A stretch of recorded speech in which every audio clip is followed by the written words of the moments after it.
전도서 3장 3절입니다. 죽일 때가 있고 치료할 때가 있으며 헐 때가 있고 세울 때가 있으며. 아멘. 앞서서 말씀 나눈 것처럼 이제 앞서서는 이제 심을 때가 있고 거둘 때가 있다 이 말씀 나눴고요. 오늘은 이제 죽일 때가 있고 치료할 때가 있다 이런 말씀 중심으로 나누고자 합니다. 죽일 때가 있고 치료할 때가, 여기 치료할 때는 치료라기보다는 살릴 때가 있다. 죽일 때가 있고 살릴 때가 있다. 이런 쪽에 초점을 두고 말씀 나누고자 합니다. 죽일 때의 기쁨과 살릴 때의 기쁨, 이런 두 가지의 기쁨을 나누면서 이 상반된 관계 아래에 어떻게 하면 이 두 가지를 다 포용할 수 있고 품을 수 있는 기쁨을 가질 수 있느냐, 이런 부분을 좀 생각해 보고자 합니다. 모든 만물이 다 때가 있다고 그러는데, 이렇게 죽일 때도 있고 또 치료할 때, 그 치료해서 살릴 때도 있는데, 이렇게 이런 모든 정반대적인 상황 속에서 정말 온전히 기뻐할 수 있다고 한다면 이게 이제 참된 기쁨이라고 볼 수 있고, 우리가 추구하는 신앙의 기쁨이라고 볼 수 있는 거죠. 그런데 우리가 흔히들 알다시피 죽일 때에, 살릴 때의 기쁨이라고, 치료할 때, 살릴 때의 기쁨이라는 것은 쉽게 이해될 것입니다. 그런데 죽일 때의 기쁨이라는 것은 쉽게 이해 안 될 수 있습니다. 죽일 때 죽이는 것 가지고 기뻐한다? 이거는 살인광이나 가능하지 않겠습니까? 일반적으로 본다면 이제 육신적인 측면에서 생각해 볼 때 그것도 살인자들 가운데서 아주 미친 살인자들이나 살인광이라고 그러죠. 이런 자들이나 죽여놓고서 죽이면서 막 우는 미친놈도 있습니다. 진짜로. 그런 걸 우리는 미쳤다 이렇게 표현하죠. 그런 어떤 기쁨이라는 것은 죽일 때의 기쁨이라는 것은 그런 차원에서 기쁨을 생각하는 것은 아닙니다. 여기서는 그래서 육신적인 측면에서 이게 죽일 때의 기쁨이라는 것이 이제 자기 육신을 죽이는 그 기쁨이 정말 이렇게 살인자 같은 그런 기쁨을 추구하는 것은 결코 아니라는 거예요. 그렇지만 이제 한 가지 죽일 때의 기쁨이라고 할 때 우리가 생각해 볼 수 있는 그 중요한 것이 두 가지 정도가 있습니다. 쉽게 생각해 볼 수 있다면. 그건 뭐냐면, 이제 알다시피 우리가 짐승을 사냥을 해서 그 사냥한 것을 우리가 먹습니다. 사냥한다는 건 알다시피 죽이는 거잖아요. 사람이 사람을 죽이는 건 아니지만 다른 그 동물이나 이런 것들을 죽여 사냥해서 그것을 자기 유익되게 할 때 기쁨이 있다고요. 그 사냥꾼들은 정말 그 어려운데도 불구하고 사냥하러 다니는 이유를 물으니까 그 총을 겨냥해가지고 날아가는 꿩을 잡을 때 그 쾌감은 이루 말할 수 없다고 합니다.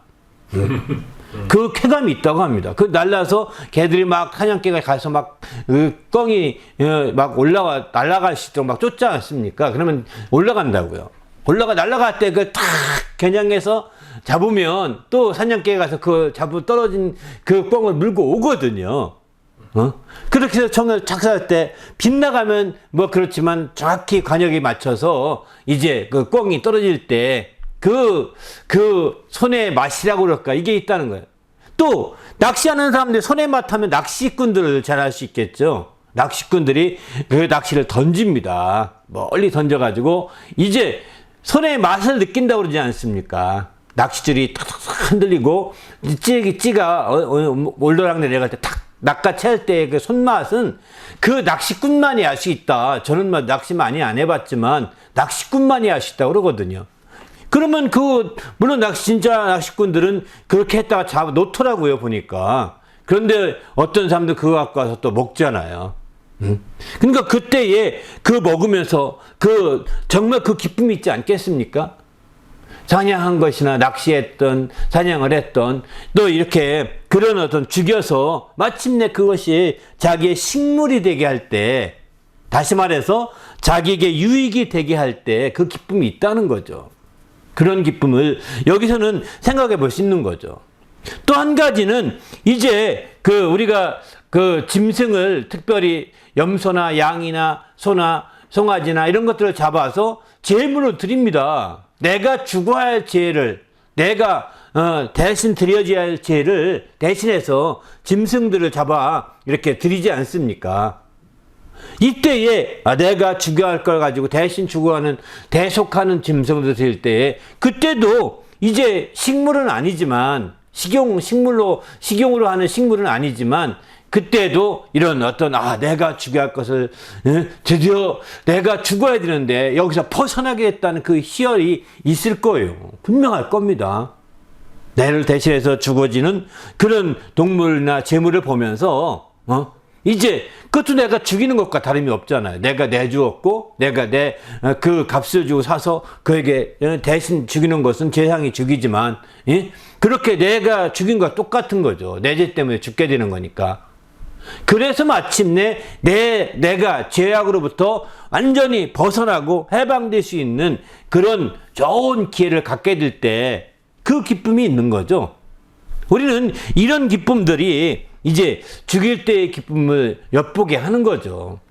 다시 말해서 죽임 자체가 이제 정말 큰 자기의 유익이 된다면 이건 말할 수 없어. 물론 더 말한다면 전쟁에 나가서 어쩔 수 없이 적에 대해서 만나서 죽이게 됩니다. 적들은 죽일 수밖에 없지 않습니까? 죽이면 왜? 상대방은 적을 안 죽이면 내가 죽거든요. 적을 죽이고 내가 살게 되었을 때 적을 죽이고 내가 살게 되었을 때 우리는 그걸 승리라고 그러거든요. 승리의 그 기쁨은 말할 수 없을 것입니다. 이 죽일 때의 기쁨이라는 것이 이런 놀라운 기쁨들이 있는 거죠. 그러기에 우리는 주님 안에서 이런 놀라운 주님의 그 기쁨에 대해서 여기서는 여러 유형들을 생각해 볼 수가 있는데 주님 안에서 우리가 생각을 잘 해봐야지죠. 더구나 이제 그 요즘에 이슬람교 같은 경우는 성전이라는 말 듣죠. 거룩한 전쟁 이런 표현 하죠. 바로 종교가 개입되어서 전쟁을 일으킬 때 무섭다고 얘기하는 것이 바로 이런 데가 있는 거죠. 하나님을 위한 전쟁, 하나님을 순교의 전쟁 이렇게 표현할 때 그냥 이 사람들은 죽음을 무릅쓰고 가는 거거든요. 다들 죽음을 두려워하죠. 그러나 이제 정말 하나님을 위해서 죽는다고 할 때 엄청난 그들은 죽어도 하나님이 갚아주신다고 하는 그런 희망과 소망을 갖고 있기 때문에 이제 담대하게 순교의 그 자리에 뛰어들지 않습니까? 이런 것들이 다 이제 죽일 때의 이런 기쁨들이라고 볼 수가 있는 거죠. 우리도 그런 측면에서 볼 때 우리가 마지막 때 깨워서 이렇게 해야 되겠다는 생각이 듭니다. 우리가 믿음 안에서 이제 정말 이런 여러 가지 유형들의 죽임에 대해서 볼 수 있겠지만 이제 좀 더 이제 죽일 때의 기쁨을 좀 이해하려면 이것부터 이해해야 될 것 같습니다. 사무엘상 2장 6절을 보면 여호와는 죽이기도 하시고 살리기도 하시며 스올에 내려가기도 하시고 거기서 올리기도 하십니다. 스올은 지옥을 그렇게 말합니다. 지옥을. 지옥이기 전에 여기 스올은 원래 번역하면 음부라고 표현하는데 음부라고 표현데 땅 밑에 그 구덩이 어두운 구덩이를 사실은 스올이라고 표현합니다. 근데 그것을 이제 우리는 지옥이라는 말로도 번역도 합니다, 실제로. 근데 어쨌든 지옥에 보내기도 하시고 올리기도 하신다는 거예요. 모든 걸 다 판단하시는 분이라는 거죠. 죽이기도 하시고 살리기도 하시는 분. 그러니까 하나님이 여기서는 죽일 때에 하나님께 초점을 둬야 되는 거죠. 하나님께 초점을 둘 때 이게 가능한 거야. 그래서 신명기 30장 19절 보면은 오늘날 하늘과 땅을 불러 너희에게 증거를 삼노라. 내가 생명과 사망과 복과 저주를 내 앞에 두었다. 이렇게 말하거든요. 하나님은 생명과 사망, 하나님은 생명도 사망도 복도 저주 다 하나님께 속한 것이라는 거예요. 또 만물을 천지를 증거로 해서 너에게 천지에 두었다는 거예요. 이렇게 표현하고 있는 거죠. 증거로 삼고 천지를 하늘과 땅을 증거로 삼고 생명과 사망과 복과 저주를 내 앞에 두었다는 겁니다. 너는 어떻게 할 것이냐? 복과 생명을 택하라고 말하고 있는 거죠. 우리는 이처럼 정말 우리가 주님 앞에 주님은 생명도 사망도 복도 저주도 다 주님의 손에 있는 겁니다. 이거를 인정해야 됩니다. 그 역대상 29장 11절이면은 바로 주께 천지에 있는 것이 다 주의 것이기 때문에 주권도 주님께 속해 있는 것이죠. 그래서 주님께 주권이 주님께 속해 있는 것이기 때문에 주는 높으사 만유의 머리가 되신다고 하고 역대상 29장 12절 보면은 바로 주님은 모든 사람을 크게 하시기도 하고 강하게 하시기도 하는 것. 이게 모두가 주의 손에 있다는 겁니다. 그러기에 우리가 주님을 깊이 알아야 되는 거죠. 죽일 때의 기쁨을 깊이 이해하려면 우리가 그냥 세상에서 이 모양 저 모양으로 그냥 기쁨에 대해서 얘기했지. 앞서서 몇 개 이렇게 이해를 들었지만, 그러나 더 중요한 것은 하나님을 깊이 알게 될 때 정말 그 죽일 때의 그 기쁨이 참된 기쁨으로 우리가 더 누릴 수 있다라고 성경은 말씀하고 있습니다. 우리 모두도 주님 안에서 이런 참된 기쁨을 누리는 성도가 되시기를 예수님의 이름으로 축원합니다. 할렐루야.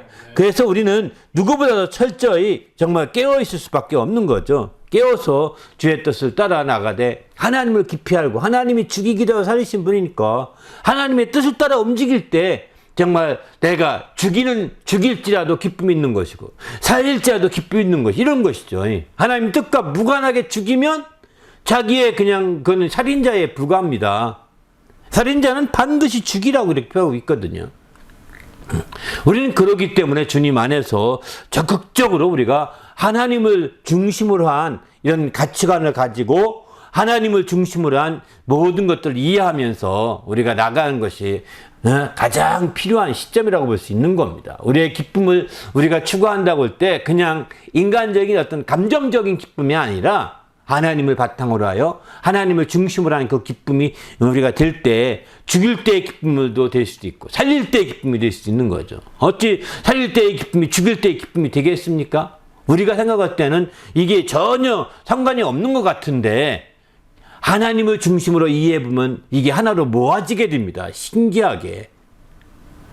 그러나 하나님을 빼놓고 보면 전혀 정반대여서 가까이 할 수가 없는 기쁨이에요. 어느 한쪽을 택고 한쪽은 망할 수밖에 없는 거거든요.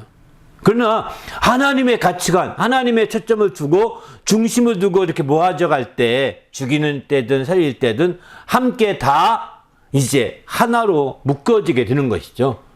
이게 바로 우리의 신앙인이 추구하는 기쁨입니다. 어느 한쪽으로 치우치지 아니하고 좌로나 우로나 치우치지 아니하고 정말 온전히 이룰 수 있는 이런 기쁨을 가질 때 성경은 형통한다고 하지 않습니까?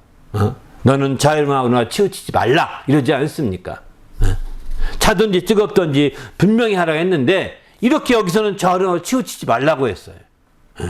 그러면 형통하게 해야 된다고 말씀하고 있어요. 바로 우리도 주님 안에서 이런 정말 상반된 관계 속에서 상반된 관계 아래에서의 기쁨을 통하여서 형통하는 성도가 되시기를 예수님의 이름으로 축원합니다. 할렐루야. 좀 더 볼까요? 그러면 죽일 때의 기쁨을 확실하게 누리려면 어떻게 해야 되느냐? 바로 그것은 다른 것이 아닙니다. 죽일다고 할 때 죽이는 것이 남을 죽이는 것이 아니라는 것이죠.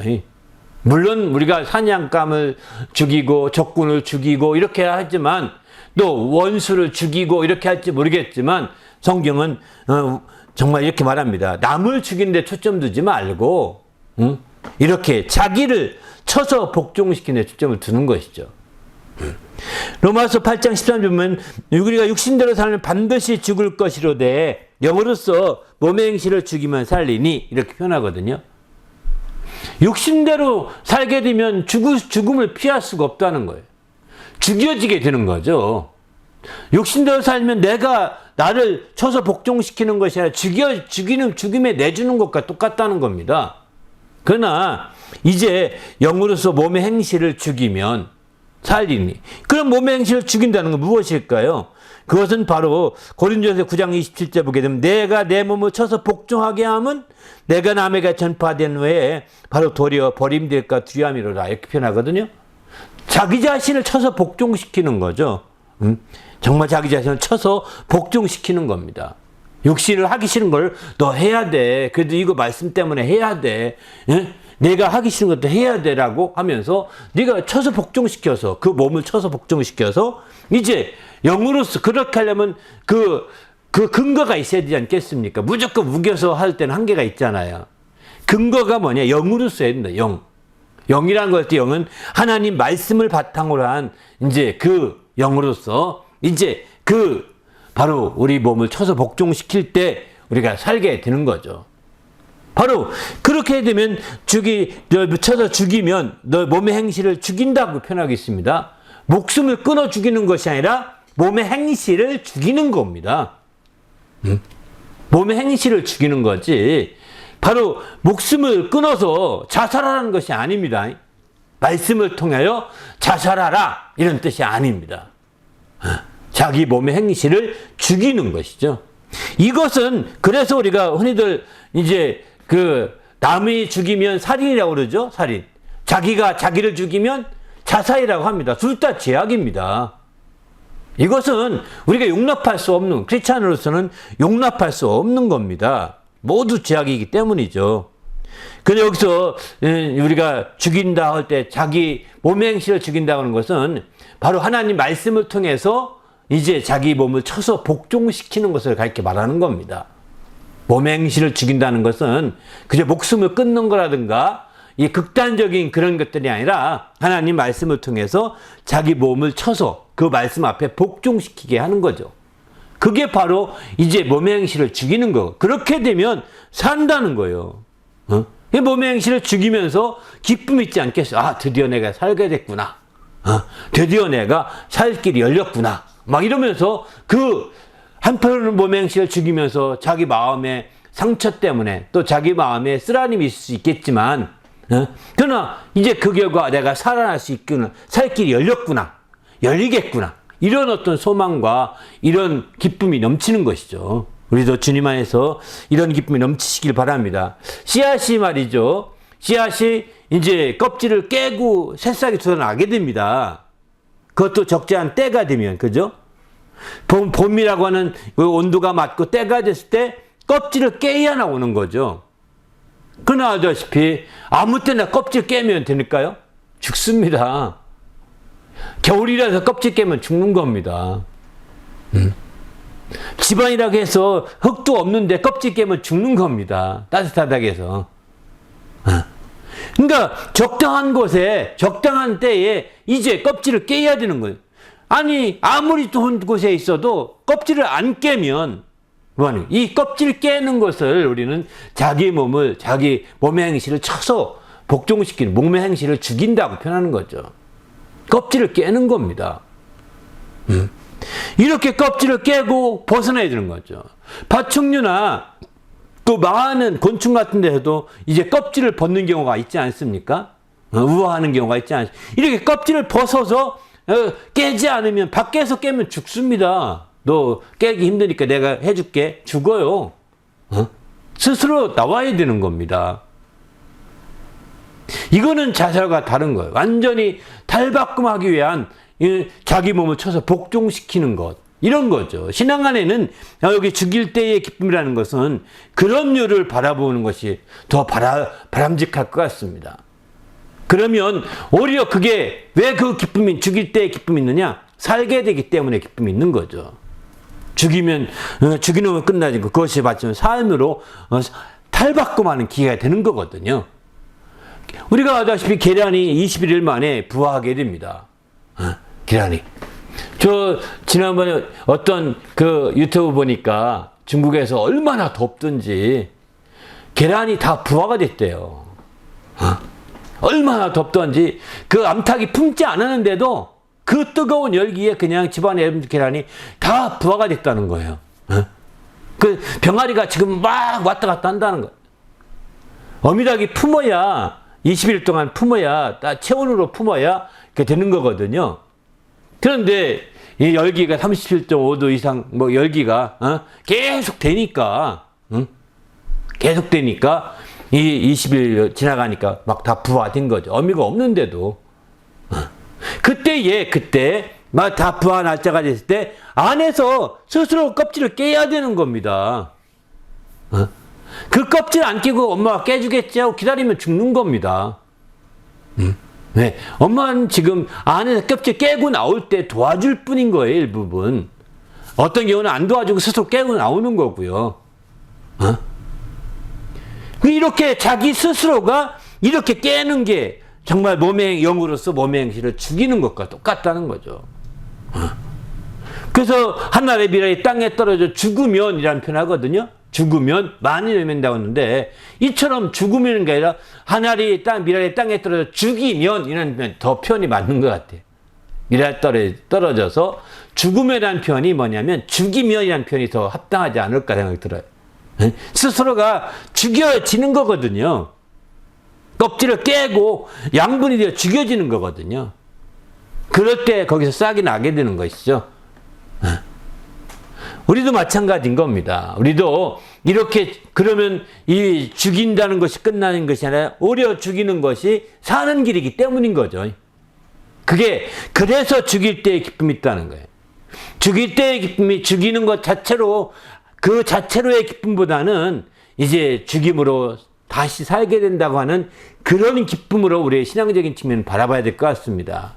세상에서는 여러 불효에 통해서 죽임으로 말미암아 내가 나의 식물이 되고 나의 유익이 되고 내가 승리하고 이래서 기뻐할 수도 있겠지만, 그러나 사실은 영적인 측면에서 본다면 죽임으로 살게 되는 기쁨인 것입니다. 그러니까 신앙적인 면에서 하나님의 관점으로 볼 때 죽이게 되면 살게 된다고 할 때 죽이는 기쁨과 삶의 기쁨이 같이 연결되잖아요. 그러니까 그죠? 하나님이 없으면 이게 안 되는 겁니다. 하나님이 빠지면 이게 여기서 이런 기쁨이 상반된 관계 속에서 기쁨을 제대로 바라볼 수 없게 되는 거죠. 하나님이 거기 역사하시고 중심에 서 계실 때 그게 가능한 것이죠. 우리도 하나님으로 말미암아 이런 죽일 때의 그 기쁨이 무엇인지를 먼저 깊이 아시고 자기 몸을 쳐서 복종시킴으로 말미암아 큰 기쁨을 누리는 성도가 되시기를 예수님의 이름으로 축원합니다. 할렐루야. 우리도 주님 안에서 이런 기쁨으로 새롭게 되시기 부탁드립니다. 그러면 성경에 보게 되면 반드시 죽일 것이다 라고 죽일 것에 대해서 얘기한 것이 몇 가지 있는데, 여기 몇 가지만 좀 살펴보려고 합니다. 이제 스스로 이거는 타인이 죽이는 겁니다. 이런 경우는 사람을 쳐 죽인 자들은 반드시 죽일 것이다 이렇게 표현합니다. 사람을 죽인 자들은 어떻게 죽이느냐? 사람을 쳐 죽인 자들을 여기 나오는데, 민수기 보게 되면 철 연장으로 사람을 쳐 죽이면 살인한 자니 죽일 것이요, 또 사람을 죽일 만한 돌을 손에 들고 사람을 쳐 죽이면 살인자니 죽일 것이요, 또 아기를 가지고 손으로 쳐 죽이면 죽일 것이요, 사람을 죽일 만한 나무 연장을 손에 들고 사람을 쳐 죽이면 살인자니 죽일 것이다 이렇게 표현합니다. 그 외에도 고의로 살인죄를 범한 자인즉 이제 그들은 반드시 생명의 속전을 받지 말고 죽이라 이렇게 표현합니다.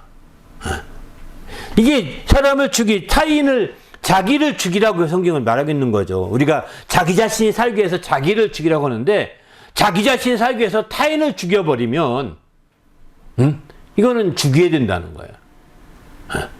왜 죽일까요? 돌연장을 가지고 죽이고 또 연장을 가지고 죽이고 고의로 왜 죽이고 이런 일이 살인자가 나타났냐? 자기 유익을 위해서 하는 거예요. 자기 이익을 위해서. 물론 여기에 전쟁의 적군을 죽이는 부분에 대해서는 여기는 안 다루고 있습니다. 그러나 정말 이거는 그 외에 적군이 아니라 같은 그 아군 안에서, 같은 지역 안에서 이런 죽음의 결과가 있다면 이건 안 된다는 거예요. 그래서 우리는 주님 안에서 우리가 적극적으로 하나님 말씀을 통해서 우리 자신이 새롭게 돼야 되겠다 이런 생각이 듭니다. 할렐루야. 그래서 우리 자신도 주님 안에서 정말 하나님의 놀라운 역사들을 통하여 새롭게 되시길 바랍니다. 할렐루야. 그래서 우리 자신이 정말 이런 자기의 유익을 따라 죽이고 또 이렇게 하는 것이 아니라 오직 하나님에게 중심을 두고 초점을 두고 죽이든 살리든 초점을 그렇게 둬야 되는 거죠. 그런 관점을 우리가 바라보지 않게 되면 결국은 자기 이익을 따라 하면서 결국은 이제 자기중심적으로 들어가서 아주 터무니없는 범죄를 저지를 수밖에 없게 됩니다.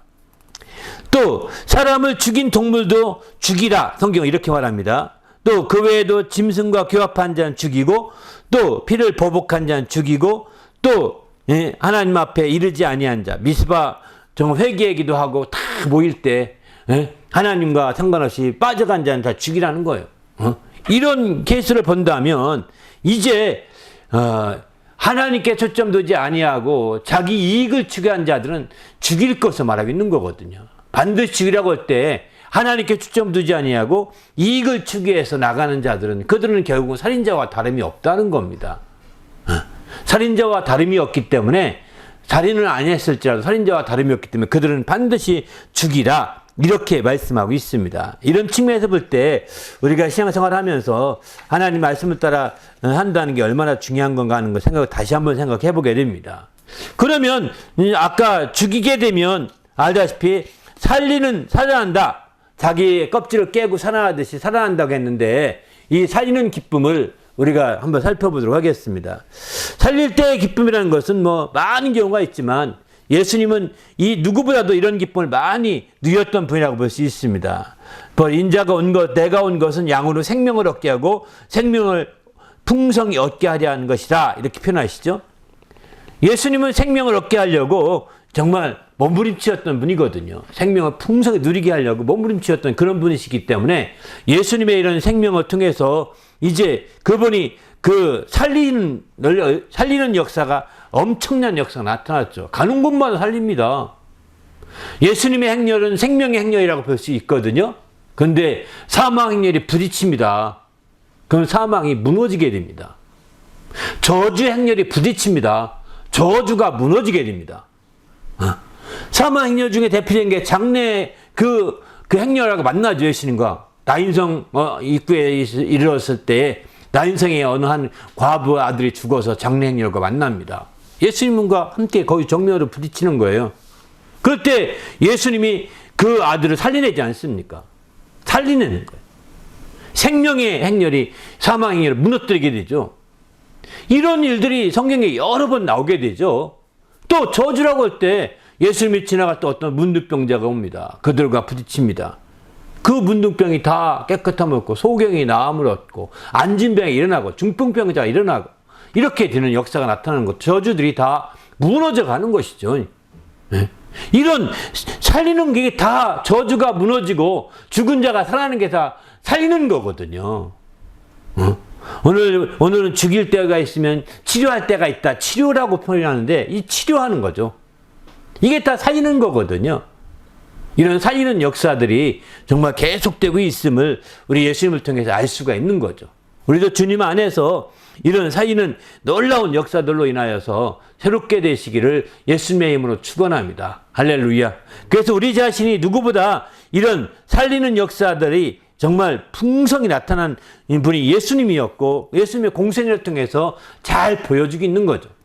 그리고 이런 살리는 역사를 고스란히 담아낸 것이 성경인 거죠. 성경.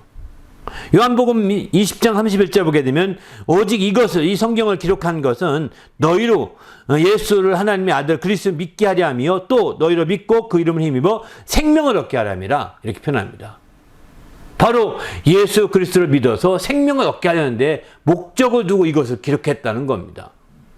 왜? 생명을 얻는 생명의 행렬을 계속해서 자세하게 복음서를 통해서 기록해 놨거든요. 특별히 요한복음은 더. 근데 그것을 기록한 것은 바로 이런 생명으로 말미암아 살리심을 받게 하기 위한 것이고 생명의 그 풍성함을 누리게 살릴 때의 그 기쁨을 누리게 하려고 하는 놀라운 말씀이라고 하는 것을 보여주고 있는 거죠. 그래서 성경을 기록했다는 것입니다. 우리도 살릴 때 주님의 그 행복을 누리는 성도가 되시기를 예수님의 이름으로 축원합니다. 할렐루야. 그래서 우리는 주님 앞에서 이 살리는 기쁨, 살릴 때의 기쁨을 정말 다시 한번 생각해 보셔야 합니다. 잠언에 보면 어리석음을 버리고 생명을 얻으라 명철의 길을 행하라 가느니라 하면서 또 잠언 8장 35절은 대저 나를 얻는 자는 생명을 얻고 여호와께 은총을 얻을 것이라. 여기 나라는 것은 지혜를 이렇게 말합니다. 지혜를 얻는 자는 생명을 얻는다는 겁니다. 또 이제 어리석음을 버리고 마침내 어리석음을 버린다는 게 지혜를 얻는 것이거든요. 그러면 지혜를 얻으면 생명을 얻게 된다는 겁니다. 그의 잠언은 그걸 강조하고 있는 거죠. 전도서에서는 이렇게 표현합니다. 지혜에 관한 지식이 더 유익함은 그 지혜에 있는 자를 살리기 때문이라는 것입니다. 지혜가 있으면 지혜 있는 자를 지혜가 살린다는 겁니다. 그래서 우리는 지혜를 통해서 생명을 얻게 되는 거거든요. 우리도 이런 생명을 얻는 지혜 있는 자가 되시기를 예수님의 이름으로 축원합니다. 할렐루야. 그러면 우리가 여기서 구체적으로 몇 가지만 더 살펴보려고 하는 것은 살릴 때 참된 기쁨을 누리려고 하면 어디에 초점을 둬야 되느냐? 우리는 바로 그 초점은 육신이 아니라 영에 초점을 둬야 된다. 이렇게 말하고 있습니다. 사이는 주님이 직접 이런 말씀하시죠. 사이는 것은 영이니 육은 무익하니라. 이렇게 말씀하십니다. 내가 너에게 이런 말이 영이요 생명이다. 이렇게 말씀하시죠. 그러니까 바로 사이는 것에 육신의 조직에 초점을 두고 있지 않고 영에 있다는 거야. 육신은 살려도 다시 죽기 때문에 육신에 초점 둔 그런 삶은 어리석게 보는 거죠. 그래서 우리는 주님 안에서 무익한 육신에 초점 둔 삶을 통해서 살릴 때의 기쁨을 누리려고 한다면 얼마 가지 못할 것입니다. 금방 소멸되고 사라지는 기쁨은 잠시 약을 볼지 모르겠습니다. 마치 약을 먹을 때 먹고 몸이 다시 회복되어서 마침내 치료받았다고 해서 기쁜 것처럼 비슷한 거죠. 그러나 또 병이 또 들잖아요. 또 병이 들잖아요. 이런 것처럼 계속 반복되는 거예요. 그것은 소멸되는 겁니다. 육신을 통한 그런 이제 그 살리심을 경험해서 기쁨을 누리려고 한다면 한계가 있는 거죠. 그러면 초점을 어디에 두는? 육신이 아니라 영에 초점을 둬야 된다는 거예요. 주님도 그래서 영혼을 살리고자 한다라고 초점을 두고 있는 거죠. 육신을 살리고자 하는 것이 아니라 영혼을 살리고자 하는 것이고, 영을 살리고 어떻게 했느냐? 내가 너에게 이른 말이 영이요 생명이어서 그 영이요 생명이신 그 말씀을 통하여서 살게 하려고 한 거다라고 주님은 이렇게 말씀하고 있는 거죠. 우리도 이제 주님 안에서 영이요 생명이신 말씀을 통하여 살 수 있는 주의 성도가 되시기를 예수님의 이름으로 축원합니다. 할렐루야. 그래서 하나님의 입으로부터 나오는 모든 말씀으로 살 것이라고 이렇게 말하는 겁니다. 사람은 떡으로만 사는 것이 아니에요. 육신은 떡으로 살지만 우리 영혼은 하나님의 입으로부터 나오는 말씀을 통하여 살기 때문인 거죠. 영이요 생명이신 그 말씀인 거죠. 그 말씀으로 살기 때문에 우리 영혼의 그 하나님 입으로서 나오는 말씀은 참으로 소중한 것이죠. 사도 요한은 이것을 알게 돼서 이렇게 말합니다. 내 영혼이 잘된 같이 범사가 잘되고 강건하기를 원한다. 이렇게 표현하시죠. 그러니까 영혼이 잘된 것을 기준 삼아서 하나님께서 축복해 주시고 역사하신다는 것을 말씀하고 있는 거죠. 영혼이 잘 돼야 되는 겁니다. 육신이 아무리 잘 돼도 정말 영혼이 잘 되지 못하면 허망한 짓입니다. 그래서 어떤 부자에게 주님이 말씀하지 않습니까? 어리석은 자라고 표현하지 않습니까? 그의 영혼이 잘 되도록 추구하지 아니하고 육신을 먼저 잘 되도록 도모하는 자들을 성경은 어리석은 자라고 이렇게 표현하고 있거든요. 바로 그는 그 천국에 많이 쌓을 곳이 없을 만큼 많은 재물을 모아놨지만 오늘 밤 내 영혼을 취하면 그건 네 것이 되겠느냐. 어리석은 자라고 이렇게 말하고 있습니다. 영혼을 살리고자, 영혼을 우선적으로 살리고자 초점을 둬야 되죠. 영혼을 다음에 밀어버리고 이제 육신부터 살고 보자 하고서 육신의 삶을 초점 두고 이제 열심히 살다 보면 나중에 영혼의 삶을 추구하려고 하는 자들은 어리석은 자라는 거예요. 영혼을 살리는 일에 우선순위를 두라는 것입니다. 그런 자들이 지혜 있는 자다라고 성경은 말씀하고 있습니다. 그래서 성경은 너희 창조자를 기억하라 할 때 너희가 이 땅에 죽기 전에, 목숨이 끊어지기 전에, 더 늙기 전에 창조주를 기억하라고 말하고 있는 거거든요. 세상 사람들 뭐라고 합니까? 늙으면 예수 믿을게요. 이렇게 말합니다. 아닙니다. 아무 낙이 없다고 할 때 그게 늙기 전이거든요. 그 전에 먼저 믿으라는 거예요. 아무 낙이 없다고, 다 노인 되면 아무 낙이 없다고 합니다. 재미없다고 합니다. 그런데 그러기 전에, 젊을 때 바로 창조주를 기억하라고 하는 것도 바로 그것 때문인 거거든요. 나중이 아닌 먼저예요. 먼저. 우리가 먼저 정말 영혼이 잘 되고 살리는, 영혼을 살리는 데 초점을 두는 성도가 되시기를 예수님의 이름으로 부탁을 드립니다. 할렐루야. 그래서 마침내 이런 삶을 가질 때 참된 기쁨을 누릴 수가 있는 거죠. 바로 참된 주님의 기쁨을 누림으로 나가는 성도가 되시기 바랍니다. 고린도 후서 4장 18절 보면은 우리가 주목하는 것은 보이는 것이 아니요 보이지 않는 것이니 보이는 것은 잠깐이요 보이지 않는 것은 영원하다. 이렇게 봐요. 보이는 것은 육신은 잠깐이라는 겁니다. 보이지 않는 영은 영원한 것이기 때문에 보이지 않는 것을 살리게 되면 영원한 삶을 살 수가 있는 것이죠. 우리는 알다시피 우리는 육신이 우리가 전부가 아닙니다. 육신은 우리의 옷과 같아서 육신은 벗어버리고 떠나가게 되는 거거든요. 영혼이 나예요. 영혼이 나의 실체이거든요. 영혼이 자기 실체라는 것을 모르는 거예요, 많은 사람들이. 여러분 알다시피 우리 육신은 계속 변해가서 나라고 할 만한 육신이 없다니까요. 이게 나야. 없어요. 다 나라고 하는 게 다 계속 변해왔잖아요. 계속 변해왔는데 누가 진짜 나입니까? 변하는 게 나라면 얼마나 허망스럽습니까?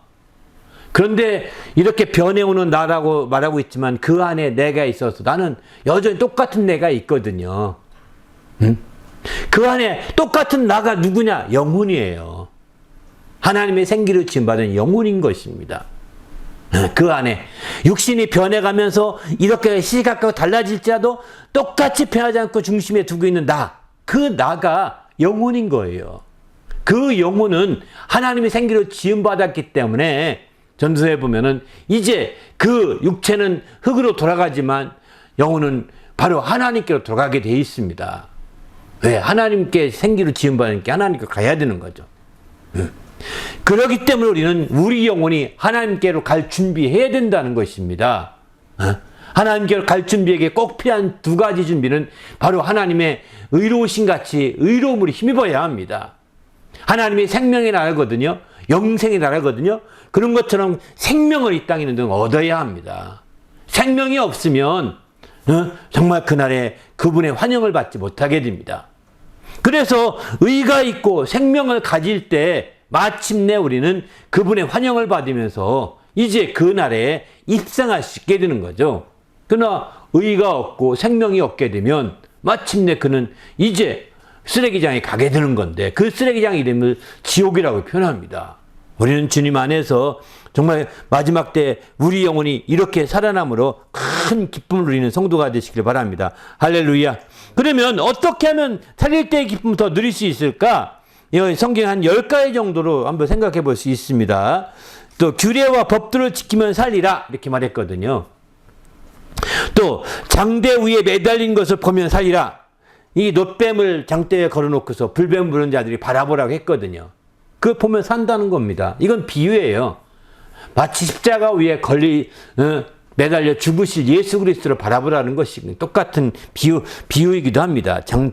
장래 오실 일들을 미리 예고하고 있는 거죠. 또 아버지의 말을 마음에 두고 지키면 살리라. 잠언 4장 4절 이렇게 말하죠. 아버지. 여기서는 잠언에서는 잠언의 그 기자의 아버지 얘기하고 있지만 잠언 기자의 그 아버지, 이 잠언은 솔로몬이 쓴 잠언이니까 아버지면 다윗 왕이겠죠. 다윗 왕의 말을 듣고 들으면 살리라는 뜻이죠. 직접적으로는. 그러나 이거는 하나님의 말씀을 듣고 들으면 그 말씀을 마음에 두고 지키면 살게 된다. 이런 뜻이기도 합니다. 또 귀를 기울이고 나와 들으면 살리라. 이사야서는 이렇게 말합니다. 악한 일과 악행을 버리고 돌아오면 살리라. 에레미야는 이렇게 말합니다. 또 아모스는 말하기를 하나님을 찾으면 살리라. 이렇게 말합니다. 또 에스겔은 정의와 공의대로 행하면 살리라. 이렇게 7가지를 이렇게 표현하고 있습니다. 신약에 와서는 이렇게 말씀합니다. 예수님께서 말씀하신 건데 하나님을 사랑하고 이웃을 사랑하면 살리라. 이렇게 표현합니다.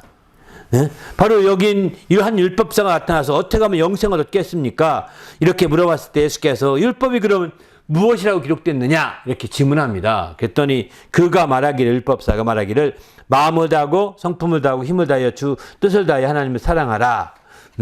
또 내 이웃을 이와 자신같이 사랑하라. 이렇게 하였다고 고백하게 될 때 예수님이 누가복음 10장 28절에 보면 이렇게 말합니다. 내 대답이 옳도다.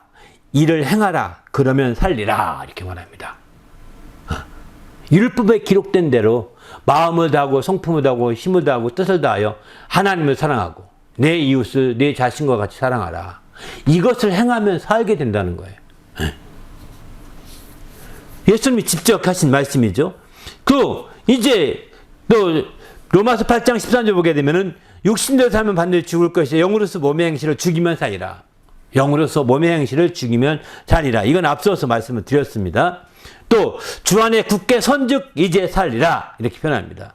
주 안에 굳게 선즉 우리가 이제는 살리라 이렇게 표현하지 않습니까? 정말 너희가 주 안에 굳게 서게 해야 된다는 거예요. 다른 사람을 굳게 서게 하게 하면 우리가 살게 된다는 겁니다. 그래서 우리가 교회 안에서 많은 성도들을 서로가 돕고 서로가 양육하고 서로를 세우려고 하는 거거든요. 헐뜯고 비난하고 후욕하고 이거는 비판하고 이거는요 뒤에서 욕하고 하는 거 이거는 상대방을 세우는 일이 아닙니다. 서게 하는 것이 아닙니다. 상대방을 무너뜨리려고 하는 겁니다. 이렇게 상대방을 무너뜨리고 남을 무너뜨리고 내가 살 수 있느냐? 그런 길은 성경에 제시하고 있지 않습니다. 오히려 쳐 죽이라고 할 수도 있는 거죠. 남을 무너뜨리니까 너도 무너뜨리라 이렇게 할 수밖에 없는 거죠. 우리는 주님 안에서 그래서 교회 안에서는 남을 비판하거나 남을 욕하거나 판단하거나 뒤에서 욕하거나 하지 말아야 되는 거예요. 그거는 세운 일이 아니라 헐어버리는 일이잖아요. 너희가 굳게 선즉 너희를 굳게 서게 만들어야 되는데 그래야 우리가 상대방 굳게 서는 일에 초점을 두고 섬길 때 우리가 살게 되는데 그 살릴 때의 기쁨을 우리가 볼 수가 있는 거 아니겠습니까?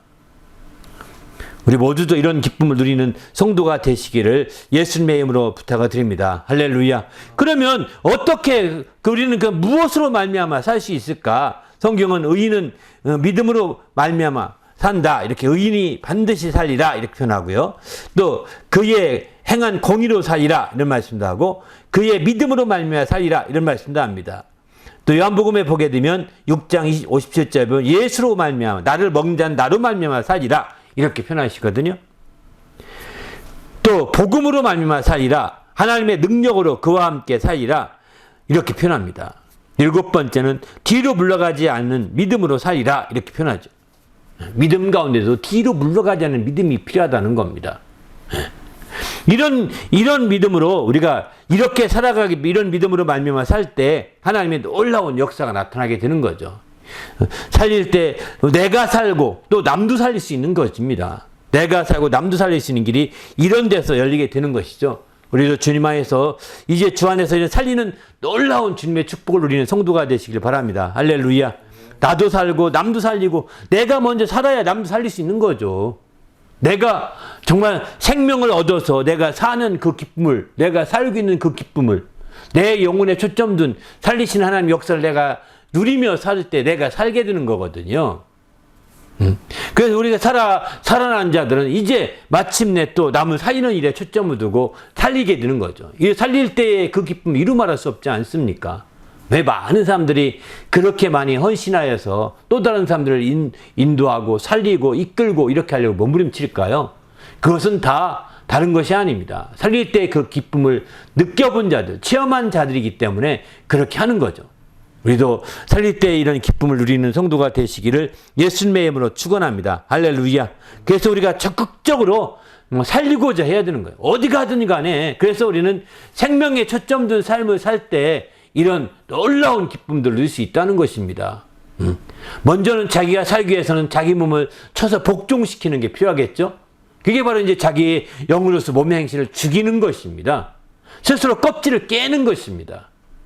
스스로 정말 탈피하는 것입니다. 탈피죠. 껍질을 벗어나는 걸 탈피라고 하는데 이렇게 탈피하는 것이죠. 그럴 때 마침내 우리는 정말 죽임으로 죽일 때의 기쁨을 살리는 기쁨으로 승화시켜가는 것입니다. 그게 죽이는 기쁨을 통해서 멸절하고 사라지게 하고 소멸시키는 것이 아니라 죽임으로 말미암아 살리는 놀라운 기쁨을 승화될 때 우리가 온전한 신앙의 기쁨이 될 수 있는 거죠. 우리 모두도 이렇게 주님 안에서 온전한 주의 기쁨을 누리는 성도가 되시길 바랍니다. 할렐루야. 마지막으로 말씀을 꼭 드리고 싶은 것은 이제 그 몸을 죽이지 말고 몸으로서 말씀으로 쳐서 복종시킴으로 영혼을 살리자 이런 말씀을 드리고 싶습니다. 이러기 위해서는 꼭 필요한 것이 뭐냐면 몸은 죽여도 영혼을 죽이지 못하는 데를 주저하지 말아야 합니다. 몸을 죽여도 영혼을 죽이지 못하는 자를 두려워하지 말고 또 몸과 영혼을 능히 지옥에 멸할 수 있는 일을 두려워하라고 예수님은 마태복음 10장 28절에 이렇게 말씀하시거든요. 바로 몸에 우리가 너무 연연하지 말아야 된다는 겁니다. 몸에 연연하고 몸의 목숨을 아주 거기에 매달 한다면 거기에 연연해서 매달리면 매달릴수록 더 복잡해지는 겁니다. 더 온전할 수 없는 겁니다. 거기서부터 우리가 벗어나야 되는 거죠. 그래서 성경은 이렇게 말합니다. 자기 목숨을 미워하는 자는 정말 얻을 것이요. 자기 목숨을 잃고자 하는 자는 얻을 것이요. 얻고자 하는 자는 보존하고자 하는 자는 잃게 될 것이다. 이렇게 말하거든요. 목숨을 보존하고자 하지 말고 목숨을 보존하는 데 초점하지 말고 오히려 그 목숨을 쳐서 복종시켜서 그 목숨이 바로 몸의 행실을 복종시켜서 이제 영혼이 살 수 있는 길을 열어가야 되는 거죠. 우리 육신이 있는 동안에 영혼의 길을 준비하지 않게 되면 우리는 가장 허망한 삶을 살게 되는 겁니다. 이 땅에 사는 동안에 육신을 가지고 우리는 살게 됩니다. 이 육신이 있는 동안에 자기 영혼을 모르고 자기 실존과 실체를 모르고 살아가게 된다면 가장 허망한 존재가 되는 거야. 그는 육신이 전부인 줄 알고 육신의 낙이 최고인 줄 알고 그게 다 끝나.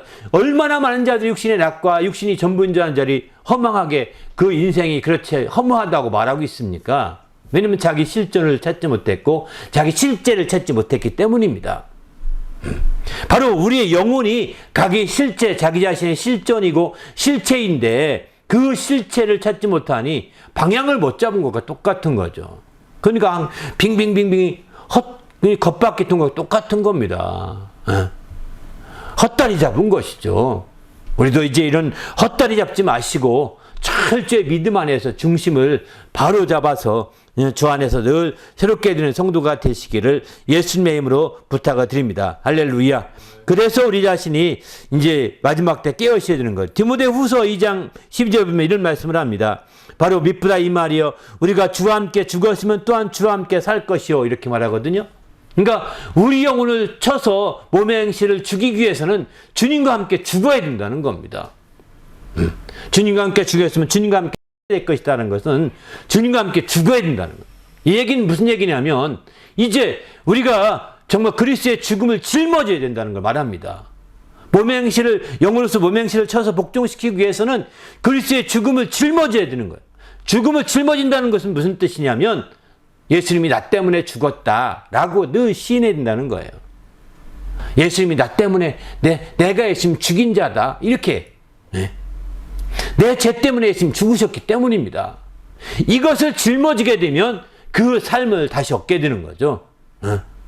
그래서 마침내 예수와 함께 살 수 있는 길이 드디어 열게 되고 예수님의 살리시는 놀라운 축복을 함께 누릴 수 있게 되거든요. 그래서 우리가 상상하지 못했던 그런 기쁨들을 여기서는 회복할 수 있는 것이죠. 우리도 주님 안에서 그런 기쁨을 회복해서 주의 말씀을 통하여 새롭게 나가시는 성도가 되시기를 예수님의 이름으로 축원합니다. 할렐루야. 또 나가서는 이제 정말 예수님을 죄악을 짊어져서 우리가 죽음에 넘겨 살게 되면 우리가 생명으로 살게 되는데 이렇게 살아있는 자는 또 예수를 죽음에 넘겨야 된다. 이렇게 표현합니다. 예수님에서 죽기를 각오하고 나가야 된다는 것이죠. 목숨에 연연하지 말고 육신이 있는 동안에 죽기를 각오하고 그냥 죽으면 죽으리다 하고 나가는 겁니다. 자기 몸을 자기의 의의 병기로 들여지는 것이죠. 그렇게 해서. 그렇게 할 때 마침내 할 수 있는 것. 그렇지 못하고 자기의 몸이 의의 무기로, 의의 병기로 들여지지 못하면 반대로 고스란히 불의의 병기로 들여지게 돼 있습니다. 내 몸이 의의 병기로 들여질 것이냐, 아니면 반대로 불의의 병기로 들여질 것이냐, 이건 선택이 아닙니다. 내가 의의 병기로 들여지지 않는 순간부터 자연스럽게 불의의 병기로 쓱 미끄러져 가는 겁니다. 자꾸 의의 병기로, 의의 무기로 들여지고자 우리의 지체를 자꾸 우리가 그렇게 초점 두고 살아야 이제 정말 우리가 온전히 살 수 있는 길, 살릴 때의 그 기쁨, 주님이 살리심의 그 놀라운 기쁨을 함께 누릴 수가 있는 거죠. 우리 모두도 이렇게 됨으로 말미암아 주님의 놀라운 축복을 함께 누리는 성도가 되시기를 예수님의 이름으로 축원합니다. 할렐루야. 오늘 말씀 생각하며 기도할 때 하나님, 내가 마지막 때 이렇게 죽일 때의 기쁨, 또 치료할 때의 기쁨, 곧 치료할 때 살릴 때의 기쁨이 정말 서로가 상반된 관계이지만 이 상반된 관계 속에서의 우리가 기쁨은 함께 어우러진 기쁨을 갖게 해달라고. 그 기쁨은 하나님께 초점을 두고 하나님을 바탕으로 하고, 그 기쁨은 하나님을 중심으로 해서 바라볼 때만이 온전히 어우러질 수 있습니다. 그렇지 않고 하나님을 빼버리면 이건 정반대이기 때문에 어우러질 수가 없습니다.